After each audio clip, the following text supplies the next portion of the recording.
तमाम अंतर आहे। या ठिकाणी बसलेले साडेगावातील आपले बुद्धिस्ट बांधव यांच्या घरामध्ये जो तेजोमय प्रकाश आता पाहायला मिळत आहे तर ती देण डॉक्टर बाबासाहेब आंबेडकरांची आहे। या ठिकाणी गंगाधर बापू, भगवान बापू थोड्या वेळापूर्वी चर्चा करत होते आणि हे वैभव कुणामुळे मिळालं असं विचारत होते, तर मी त्यांना म्हणालो की हे वैभव फक्त बाबासाहेबांमुळेच मिळालं। आज मला आनंद होत आहे की आम्ही नोकरीला लागलो, प्रवीण असेल, आपला नितीन असेल, मी असेल, आमच्या नंतरही काही मुलं आता नोकरीला लागत आहेत आणि घराघरामध्ये नोकरीला लागणारे आपले मुलं तयार होत आहेत। ती आपल्यासाठी आनंदाची आणि अभिमानाची गोष्ट आहे। आपल्या इथे नोकरी म्हणजे काय हे आपल्याला पाहायला सुद्धा मिळत नव्हतं 5-5, 10-10 वर्षे, पण आजच्या परिस्थितीमध्ये फार बदल होत आहे। या तरुणांना एक आदर्श जो मिळत आहे तो आपल्या महापुरुषांचा आहे आणि जे शिकत आहेत, सवरत आहेत, सुशिक्षित होत आहेत त्यांचा देखील आहे। परंतु एक अशी ही पिढी आपल्या गावात तयार होत आहे की ती आपल्या समाजाला कलंकित करत आहे। अशी पिढी तयार होत आहे ती आपल्या समाजासाठी केवळ आपल्याच नाही तर संपूर्ण देशभरामध्ये ही परिस्थिती आहे। स्वातंत्र्यानंतर आजच्या परिस्थितीमध्ये आपण कुणाच्या घरामध्ये होतो, मातीच्या घरामध्ये होतो, आज आपण चांगल्या बंगल्यामध्ये आलेलो आहोत। हे परिवर्तन आणि हे वैभव जे आहे ते आपल्या महापुरुषांची देण आहे। म्हणून आज डॉक्टर बाबासाहेब आंबेडकरांच्या जयंतीनिमित्त मी भाषण करायसाठी तुमच्या समोर थांबलेलो नाहीये। मी काही नियोजित वक्ता देखील नव्हतो। आपल्या बालखंडे मॅडम येणार होत्या, परंतु काल त्यांचा फोन आला मला की त्या आजारी असल्यामुळे येऊ शकत नाहीत आणि मला तुम्ही नियोजित वक्ता म्हणून बोलवलं। मी नेहमीच आपल्या गावामध्ये बोलत असतो, परंतु थोडंसं काहीतरी वेगळं बोललं पाहिजे। मी बरं वाटावं यासाठी कधीही बोलत नाही, मी खरं बोलणारा व्यक्ती आहे। तुम्हाला चांगलं वाटावं यासाठी काही बोलणार नाही, पण तुम्ही विचार करावा, तुमच्या मेंदूला झंझण्या आल्या पाहिजे, मुंग्या आल्या पाहिजे की आपण काय करत आहोत आणि काय केलं पाहिजे। आज डॉक्टर बाबासाहेब आंबेडकरांच्या जयंतीनिमित्त काहीतरी संकल्प केला पाहिजे, आज काहीतरी वेगळं करून दाखवलं पाहिजे। इथून पुढे आपण ज्या चुका केलेल्या असल्या याच्यापूर्वी, परंतु यानंतर काहीतरी वेगळं परिवर्तन झालं पाहिजे। यासाठी आपण काय केलं पाहिजे हा संदेश देण्यासाठी मी आपल्या समोर उभा आहे। आज या तमाम छोट्या छोट्या मुली, हे मुलं आणि हे नियोजन करते फार चांगल्या पद्धतीने काम करत आहेत। बोलणाऱ्यांची फळी उभी होऊ शकते। ज्या समाजामध्ये वक्ते तयार होतील, ज्या समाजामध्ये शाहू फुले आंबेडकरांचे प्रचारक तयार होतील, त्या समाजाकडे कोणाचीही वाकड्या नजरेने पाहण्याची हिंमत होणार नाही। विचार करा, डुबे साहेब आता जेवढ्या चांगल्या पद्धतीने बोलून गेले, तमाम ओबीसी बांधव, तमाम मराठा बांधव, तमाम कुणबी बांधव, तमाम धनगर बांधव हे आज डॉक्टर बाबासाहेब आंबेडकरांच्या जयंतीनिमित्त वेगवेगळ्या गावांमध्ये वक्ते निर्माण होत आहेत। का तर त्यांच्या विचारात परिवर्तन होत आहे। मग आपल्याही विचारात परिवर्तन होण्यासाठी प्रबोधनाचे कार्यक्रम होणं गरजेचं आहे। आज डॉक्टर बाबासाहेब आंबेडकरांच्या जयंतीनिमित्त 365 दिवसानंतर आम्ही एक दिवस उत्साहाने साजरी करतो, परंतु 364 दिवस काय करतो याची कधी समीक्षा केली?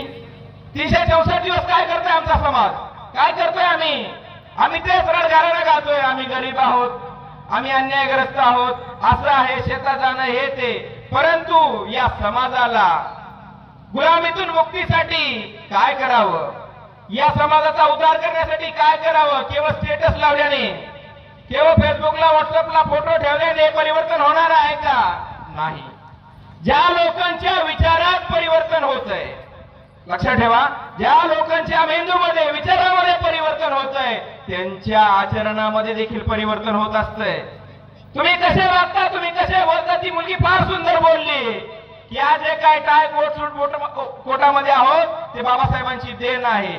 मग प्रत्येकाला असं वाटलं पाहिजे, प्रत्येकाला वाटलं पाहिजे की माझा मुलगा, माझा भाऊ, माझा नातलग हा चांगला झाला पाहिजे, सुशिक्षित झाला पाहिजे आणि समाजाला जागृत करण्यासाठी त्यानं त्याच्या प्राणाची बाजी लावली पाहिजे। या ठिकाणी बाबासाहेब आंबेडकरांची जयंती करतो, बाबासाहेबांनी काय केलं आम्हाला ते तुम्हा सर्वांना माहिती आहे, पण तुम्ही त्याच्यासाठी काय करताय हे महत्वाचं आहे। बाबासाहेब आंबेडकर म्हणाले होते की मला असं वाटत आहे की दूर दूरपर्यंत असा कोणी तरुण दिसत नाही की जो गाडा मी इथपर्यंत आणलेला आहे तो पुढे घेऊन जाईल। आरोप ठेवला बाबासाहेबांनी या तरुणांवर। काय म्हणतात बाबासाहेब, मला दूर दूरपर्यंत असं कोणी दिसत नाही की हा गाडा मी इथपर्यंत आणलेला आहे तो पुढे घेऊन जाईल। मग ती जबाबदारी, तो आरोप पुसून टाकण्याचं काम कोणाचं आहे? इथं बसलेल्या तमाम व्यक्तीचं आहे की बाबासाहेबांचा जो आरोप होता तो आम्ही पुसला पाहिजे. बाबासाहेब आंबेडकर म्हणतात, काही तरुणांना जेव्हा माझी ही चळवळ समजेल, बाबासाहेब काय म्हणतात, काही तरुणांना जेव्हा ही माझी चळवळ समजेल तेव्हा ते तरुण जर सामाजिक कार्यामध्ये पुढाकार घेणार नसतील तर त्यांच्या एवढे धोकेबाज आणि माझ्यासाठी सर्वात मोठे धोकेबाज ते लोक असतील. लक्षात येतं तुम्हाला? बाबासाहेब काय म्हणतात की कोणीतरी तरुण उभे राहतील भविष्यामध्ये, कोणीतरी तरुण उभे राहतील, पण त्यांना कळूनही जर सामाजिक कार्य करत नसतील तर अशा तरुणांना बाबासाहेब आरोप ठेवत आहेत की हे माझ्यासाठी सर्वात दुःखद गोष्ट असेल. म्हणून आम्हा सर्वांना बाबासाहेबांच्या विचारांवरती चालायचं आहे. शाहू फुले, आंबेडकर, छत्रपती शिवाजी महाराज, महात्मा फुले यांनी आपल्या हयातीमध्ये काय काम केलं त्याच्या 1% तरी करायचा प्रयत्न आपण करूया. त्यांनी काय काम केलं? आपल्यासाठी आयुष्य पणाला लावलं. 4 लेकरं मरू दिली बाबासाहेब आंबेडकरांनी आणि तुम्हाला हे वैभव मिळवून देण्यासाठी काम केलं. मग आम्ही काय करत आहोत? आम्ही आमचं डेलीच्या रुटीन मध्ये आहोत. आम्हाला काहीतरी परिवर्तन करायचं आहे. परिवर्तनासाठी काय करावं लागेल? परिवर्तनासाठी सामाजिक प्रबोधनावरती जास्तीत जास्त जोर द्यावा लागेल. प्रबोधनाने लोकांच्या डोक्यामध्ये जे विचार आहेत ते बदलू शकतात. प्रबोधन केल्यानंतर त्यांच्या विचारामध्ये परिवर्तन येऊ शकतो, त्यांचे मस्तक सशक्त होऊ शकतात आणि ज्यांचे मस्तक सशक्त होतात ते कुणापुढे नतमस्तक होत नाहीत. या ठिकाणचे लोक स्वाभिमानी असले पाहिजे. तुम्ही सर्वजण स्वाभिमानी असले पाहिजे, कुणापुढे झुकले नाही पाहिजे. तुमच्या विचारात ताकद असली पाहिजे. ही विचारात ताकद निर्माण करण्यासाठी आपल्याला प्रबोधनाच्या कार्यक्रमाचं आयोजन करावं लागेल. बाबासाहेब आंबेडकरांनी काय केलं? बाबासाहेब आंबेडकरांनी 3 गुरु मानले. 3 गुरु कोण मानले?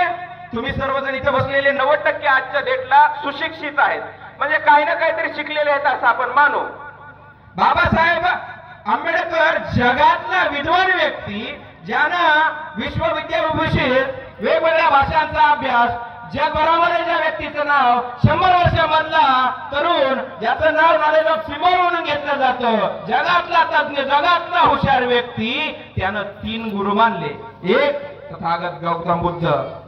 अति प्राचीन काळामध्ये 2500 वर्षापूर्वीचे तथागत बुद्धाला गुरु मानलं. बुद्ध कोण होते? बुद्ध ओबीसी होते, कुणबी होते, महार नव्हते. कोण होते?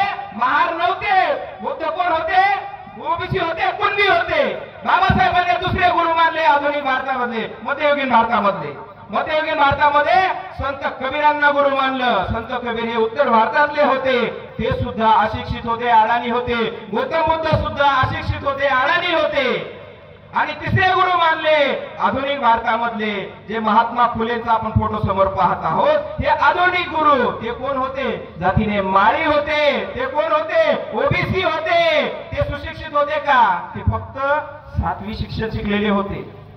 बाबासाहेब आंबेडकरांनी हे उच्च विचार विकसित असताना सुद्धा त्यांनी गुरु कोणाला मानलं? अडाणी लोकांना गुरु मानलं. त्यांच्यापेक्षा कमी शिकलेल्यांना गुरु मानलं. का मानलं? कारण त्या लोकांनी हजारो वर्षापूर्वी या समाजाला, तमाम बहुजन समाजाला, एससी, एसटी, ओबीसी, मायनॉरिटीच्या सर्व लोकांच्या समतावादी विचारासाठी काम करणाऱ्या लोकांना, सर्वात त्या कालावधीमध्ये चांगलं काम करणाऱ्या लोकांमध्ये 3 लोक निवडले आणि त्यांना गुरु मानलं. आणि गुरु मानून त्यांचा विचार समाजामध्ये प्रचार आणि प्रसार करण्याच्या दृष्टीने आपली जवानीपणाला लावली. बाबासाहेब आंबेडकरांनी वयाच्या 3व्या वर्षी सामाजिक कार्याला सुरुवात केली. बाबासाहेब आंबेडकरांनी वयाच्या 21व्या वर्षी सामाजिक कार्यामध्ये उडी घेतलेली आहे. आजचा 21व्या वर्षातला तरुण काय करत आहे? 21व्या वर्षामध्ये जो काम करणारा तरुण आहे तो काय करत आहे? महात्मा फुले वयाच्या 18व्या वर्षी सामाजिक कार्यात निघाले. अरे शाळा खोलल्या.